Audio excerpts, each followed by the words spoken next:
Good morning students. विषाणु जनित रोगों में हम आज पढ़ने वाले हैं एक बहुत ही इम्पोर्टेंट टॉपिक, बहुत ही इम्पोर्टेंट विषाणु से होने वाला रोग। और इस रोग का जो नाम है, रोग का नाम है एड्स। एड्स, इसका पूरा नाम जो होता है AIDS, यानी एड्स में ए का मतलब होता है एक्वायर्ड, आई का मतलब इम्यूनो, डी का मतलब डेफिशिएंसी और एस का मतलब सिंड्रोम, यानी एक्वायर्ड इम्यूनो डेफिशिएंसी सिंड्रोम इसका पूरा नाम होता है। पढ़ते आए हैं हम, लेकिन इसका नाम का वास्तविक अर्थ क्या होता है उसके बारे में और हम जानते हैं। देखो, एक्वायर्ड का मतलब होता है उपार्जित। पढ़ा है इम्यूनिटी दो तरह की होती है, प्रतिरक्षा, एक्वायर्ड और इनेट। तो एक्वायर्ड का मतलब होता है उपार्जित, यानी जिसमें उपार्जित, इम्यूनो मतलब प्रतिरक्षा, यानी ऐसा रोग जिसमें उपार्जित प्रतिरक्षा पर कोई प्रभाव पड़ने वाला है, उसे हम एड्स बोल रहे हैं। डेफिशिएंसी का मतलब होता है न्यूनता यानी कमी, यानी उपार्जित प्रतिरक्षा में कमी से उत्पन्न होने वाला। सिंड्रोम का मतलब होता है रोगों का समूह, यानी इसमें समझ में आ गया होगा कि उपार्जित प्रतिरक्षा में न्यूनता से उत्पन्न होने वाले रोगों के समूह को एड्स कहते हैं। तो यहाँ एक चीज तो हम दो चीजें यहाँ पर क्लियर करेंगे। सबसे पहली बात तो एड्स जो है उस रोग में रोगी की उपार्जित प्रतिरक्षा कमजोर पड़ जाती है, जो कि शरीर की एक मुख्य प्रतिरक्षा होती है। जन्म के बाद जो रोगों से लड़ने में हमारी सहायता करने वाली प्रमुख प्रतिरक्षा है वो उपार्जित प्रतिरक्षा ही होती है। तो वो प्रतिरक्षा कमजोर पड़ जाती है, यानी कि जो रोगी है वो धीरे धीरे उसका प्रतिरक्षा तंत्र कमजोर होता चला जाता है।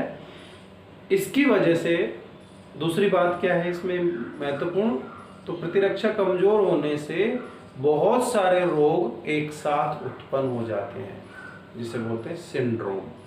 तो यानी एड्स एक रोग ना होकर रोगों का समूह है, यानी जिसको एड्स हुआ है उसको बहुत सारे रोग जैसे खांसी, जुकाम, बुखार, पेट दर्द, सिर दर्द या और दूसरी भी बहुत सारी बीमारियां, लूज मोशन, ये एक साथ प्रकट हो जाती है। इसलिए इसका नाम है एक्वायर्ड यानी उपार्जित, इम्यूनो मतलब प्रतिरक्षा, डेफिशिएंसी मतलब न्यूनता, सिंड्रोम मतलब रोगों का समूह। तो इसको हमने विस्तृत रूप से देख लिया कि एड्स क्या है, उपार्जित प्रतिरक्षा में कमी से उत्पन्न होने वाले रोगों का समूह।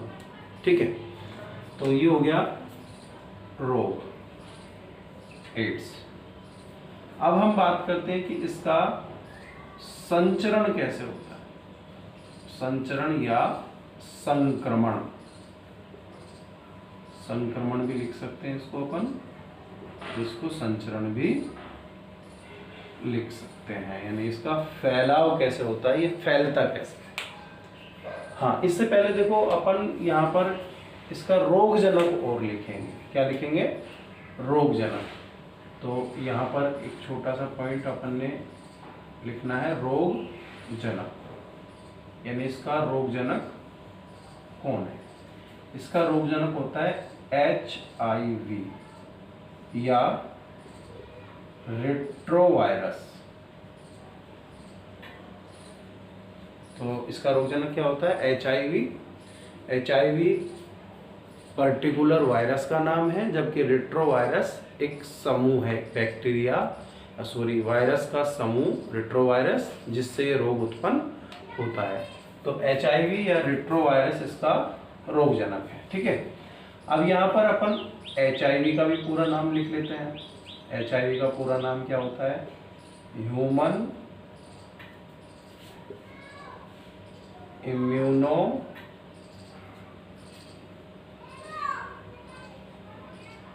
वायरस या human immuno deficiency virus, human immuno virus HIV। ठीक है, ह्यूमन इम्यूनो डेफिशिएंसी वायरस भी लिख देते हैं इसको, क्योंकि इससे मनुष्य की प्रतिरक्षा कमजोर हो जाती है। इसका जो संचरण या संक्रमण है उसके बहुत सारे तरीके हो सकते हैं। सबसे पहले जो मुख्य है वो है असुरक्षित यौन संपर्क द्वारा, इसलिए इसको एक यौन संचारित रोग भी कह सकते हैं। क्या कह सकते हैं? यौन संचारित रोग। क्यों कह रहे हैं? क्योंकि ये असुरक्षित यौन संपर्क से फैलता है। दूसरा इसका जो संचरण का तरीका हो सकता है वो हो सकता है संक्रमित सुई के उन्हें इस्तेमाल से। यानी अगर किसी को एड्स है और उस व्यक्ति को कोई सुई लगाई जाती है, इंजेक्शन, और उस इंजेक्शन का दोबारा किसी स्वस्थ व्यक्ति में इस्तेमाल कर लिया जाता है, तो इससे एड्स हो सकता है। तीसरा है संक्रमित रुधिर के स्थानांतरण द्वारा। यानी अगर रोगी व्यक्ति का रुधिर किसी स्वस्थ व्यक्ति को दे दिया जाता है उसको, तो स्वस्थ व्यक्ति में भी एड्स हो सकता है। चौथा जो इसका संचरण का तरीका है वो है अगर कोई संक्रमित गर्भवती महिला है, संक्रमित गर्भवती महिला से उसकी संतान में, संक्रमित गर्भवती महिला है तो उससे उसकी संतान में भी ये रोग आ सकता है। लेकिन अगर इसकी जांच हो जाए टाइम पर, समय पर पता चल जाए, तो उस बच्चे को बचाया भी जा सकता है। ठीक है, तो ये हो गए इसके संचरण के तरीके। इसके बाद इसमें इसकी जांच, एड्स की वैसे तो बहुत सारी जांचें जो होती है उनसे एड्स का पता लग सकता है, लेकिन इसमें जो मुख्य जांच होती है उसका नाम होता है एलाइजा। पूरा नाम एंजाइम लिंक्ड इम्यूनो सोर्बेंट एसे। इसका भी नाम का भी अर्थ है। इसमें क्या होता है, एक जांच के लिए किट होती है, उसमें जो एंटीबॉडीज होते हैं, एंटीबॉडीज से एंजाइम जुड़ा होता है। जैसे ही रुधिर अब उस पर डालते हैं संक्रमित व्यक्ति का, तो क्योंकि संक्रमित व्यक्ति है तो उसके रुधिर में HIV होगा जो कि एक एंटीजन है, और जो किट यानी प्लेट है उस पर एंटीबॉडी है। तो जब ये संक्रमित व्यक्ति का एंटीजन उस एंटीबॉडी से क्रिया करता है, तो एंटीबॉडी से जो एंजाइम जुड़ा हुआ है वो एक कलर शो करता है, एक रेड कलर की पट्टी आ जाती है, रेड या पिंक कलर की, जो कि पॉजिटिव टेस्ट को दर्शाता है। तो एंजाइम इसमें जुड़ा हुआ है एंटीबॉडी के साथ। तो इस तरह के किट हैं, उसको बोलते हैं एलाइजा जांच। ठीक है, इसके अलावा भी बहुत सारी जांचें आजकल मौजूद हैं, जिसमें एक होता है CD4 काउंटर। इसमें क्या होता है कि टी कोशिकाओं के सतह पर एक रिसेप्टर या एक ग्राही होता है जिसका नाम है CD4। इनकी संख्या, यानी कि अगर CD4 ग्राहियों की संख्या को हम गिन लें तो हम एक तरह से टी कोशिकाओं की संख्या को गिन लेते हैं। तो टी कोशिकाओं की संख्या जो है वो जब बहुत ज़्यादा कम होने लगती है तो इसका मतलब है कि व्यक्ति को एड्स है, क्योंकि एड्स में जो HIV है वो टी कोशिकाओं पर अटैक करता है। टी कोशिकाओं की संख्या जब बहुत ज़्यादा कम हो जाती है, लगभग 200 से कम आने लग जाती है, तो उस व्यक्ति को एड्स हो सकता है। तो इससे भी जांच का पता लग जाता है उसका। इसके अलावा जो है वेस्टर्न ब्लॉट, ठीक है, ये तकनीक भी है। RNA सीक्वेंसर के द्वारा भी पता लगाया जा सकता है। तो ये बहुत सारी तकनीक है, लेकिन जो मोस्ट यूजेबल जो टेक्निक है वो है ELISA। अब हम देख लेते हैं इसके लक्षण क्या क्या है। तो अभी हमने बात की थी कि ये एक रोगों का समूह है, तो इसका कोई विशिष्ट लक्षण नहीं होता, बहुत सारे लक्षण एक साथ प्रकट होते हैं, जैसे लगातार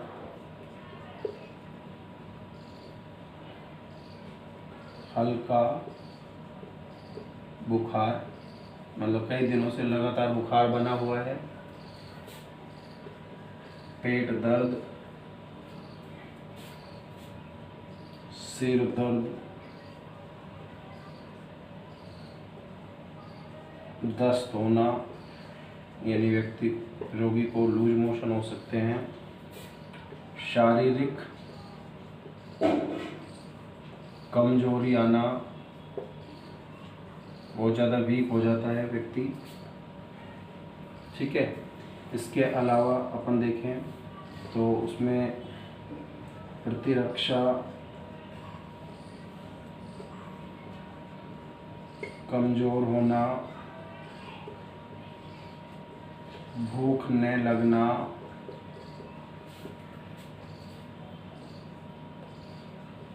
वजन कम होना,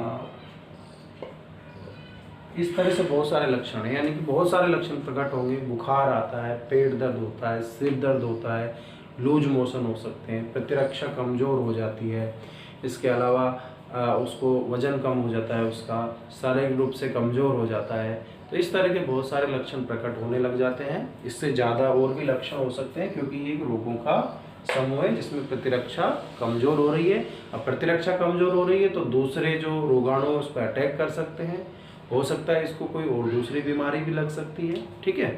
तो ये इसके सामान्य लक्षण हैं। अब हम देखते हैं कि इसका बचाव व उपचार क्या है, ठीक है। तो पहले हम बात करते हैं बचाव की। इसका जो बचाव है, सबसे पहले तो हम क्या कर सकते हैं, यहाँ लिखते हैं, ये जो कारण है उनको अलग कर दो। यानी कि पहला जो है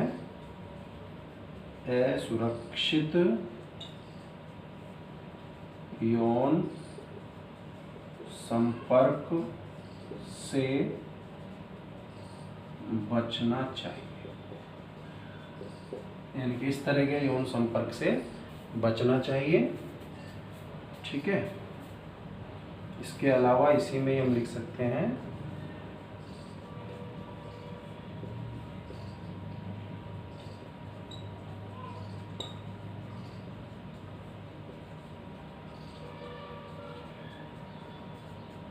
कंडोम का इस्तेमाल करना चाहिए। दूसरा हम देखें, संक्रमित सुई का पुनः इस्तेमाल नहीं करना चाहिए, यानी जो संक्रमित सुई है, संक्रमित सुई का पुनः इस्तेमाल नहीं करना चाहिए। यानी सिरिंज है, अगर उसको एक बार यूज़ में ले लिया है तो उसको डिस्कार्ड कर देना चाहिए, फेंक देना चाहिए, उसको दोबारा इस्तेमाल नहीं करना चाहिए, ठीक है। तीसरा जो इसका कारण था, संक्रमित रुधिर का स्थानांतरण होता है, तो इसमें हमको संक्रमित रुधिर का स्थानांतरण नहीं करना चाहिए, तो इससे भी बचना चाहिए। ठीक है, और देखें तो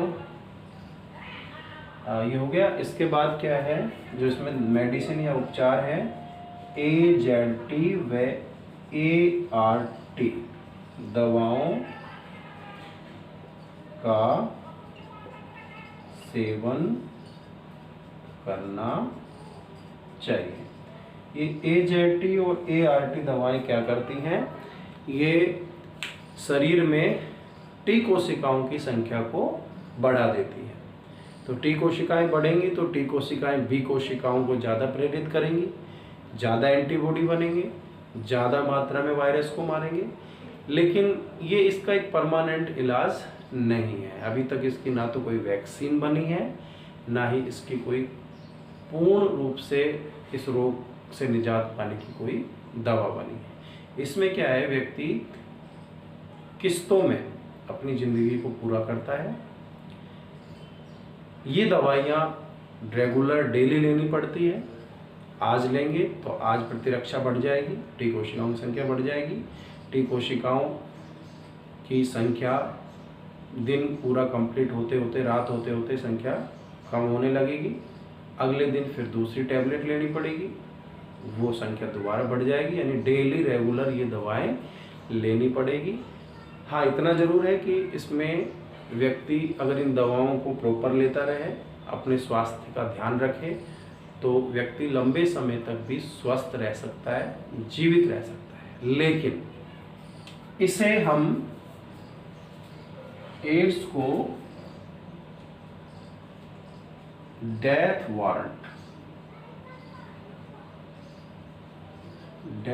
वारंट भी कहते हैं। क्यों कहते हैं? क्योंकि एक बार किसी को एड्स हो गया तो मृत्यु निश्चित है।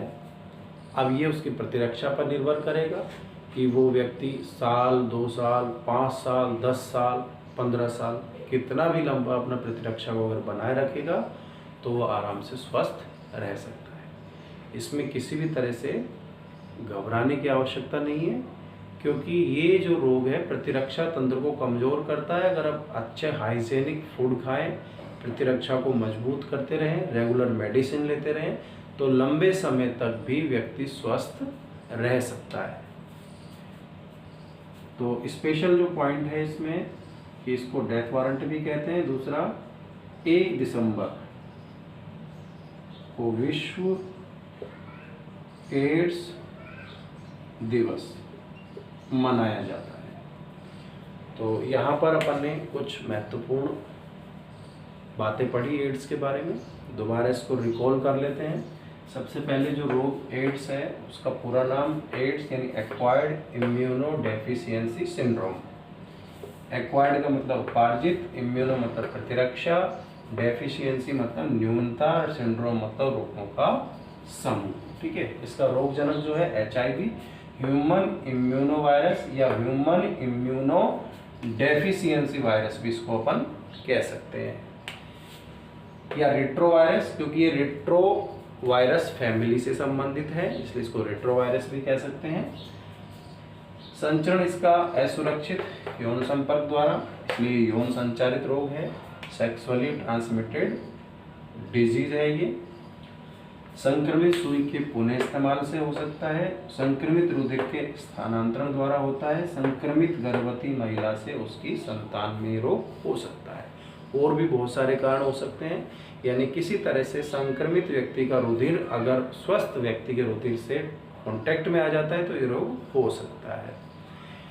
इसका जांच जो इसकी एलाइजा एक जांच का नाम है, एंजाइम लिंक्ड इम्यूनोसॉर्बेंट ऐसे, या CD काउंटर से भी कर सकते हैं, वेस्टर्न ब्लॉट से भी कर सकते हैं, RNA सीक्वेंसर से भी कर सकते हैं इसकी जांच।